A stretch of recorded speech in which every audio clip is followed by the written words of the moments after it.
ઓમ નમો નારાયણ મિત્રો એક વાત કરવી છે આજે.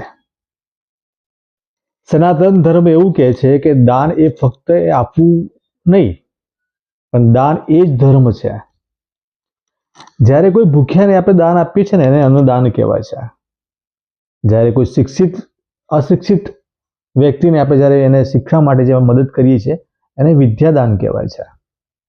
જ્યારે કોઈ બીમાર હોય અને આપણે જ્યારે એને દાન કરીએ છીએ એ જ ખરેખર સાચી પૂજનીય દાન છે.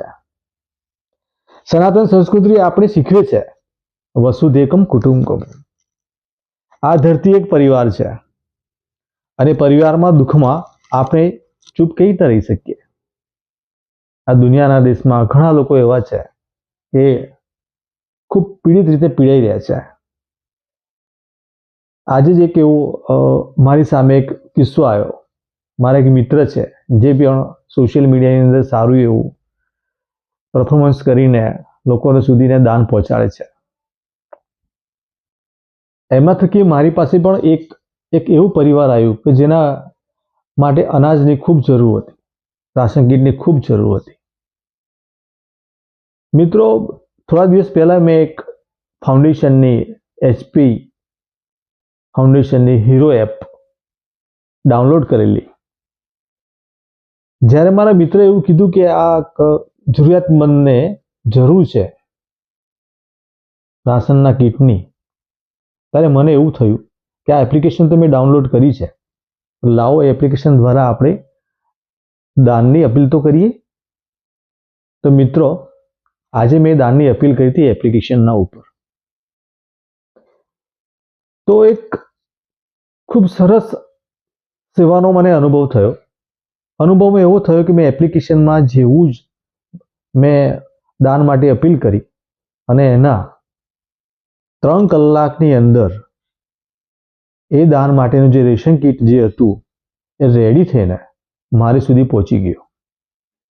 અને હવે એ રેશન કીટ હું જે વ્યક્તિને જરૂર છે એ વ્યક્તિના ઘરે હું આજે પહોંચાડીશ.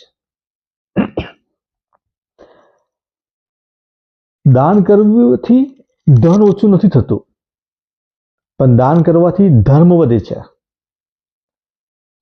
મિત્રો, વસુધૈવ કુટુંબકમના માર્ગે જો ખરેખર ચાલીએ તો ખરેખર સાચો સનાતની ધર્મ છે આપણો.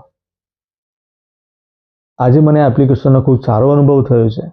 આગળ પણ હું આ એપ્લિકેશનનો ઉપયોગ કરીને મારી આજુબાજુ જે લોકો રહે છે, જે લોકોની પરિસ્થિતિમાં ખૂબ પૈસાની આર્થિક રીતે તંગીઓ છે, જેને કપડાની જરૂર છે, જેને બ્લડ ડોનેશનની જરૂર છે, જેને કોઈ અકસ્માત થયું છે અને એને પૈસાની જરૂર છે, તો મિત્રો આ એપ્લિકેશનની અંદર બધી જ પ્રકારના વિષયો મૂકેલા છે જે ઇમરજન્સી જરૂરિયાતના હોય છે. અને એપ્લિકેશન દ્વારા આપણે આ બધા જ વિષયો ઉપર દાન માગી શકીએ છીએ અને આપણે દાન કરી બી શકીએ છીએ. જો ખરેખર તમે સક્ષમ હો તો આ એપ્લિકેશનને જરૂર ડાઉનલોડ કરજો. અને ડાઉનલોડ કર્યા પછી એની અંદર બહુ બધા એવા લોકો છે કે જેમને પોતાના પ્રોબ્લેમ માટે દાનની અપીલ કરેલી છે.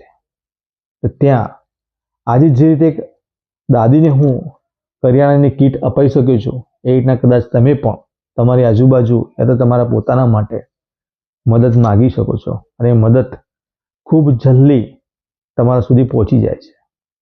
આવો મિત્રો, બધા સાથે મળીને આ એપ્લિકેશનને ડાઉનલોડ કરીએ, આ સંસ્થાને આપણે મદદ કરીએ અને આ સંસ્થાની મદદ આપણે લોકો સુધી પહોંચાડીએ એવી ભાવના સાથે. જય હિન્દ, વંદે માતરમ.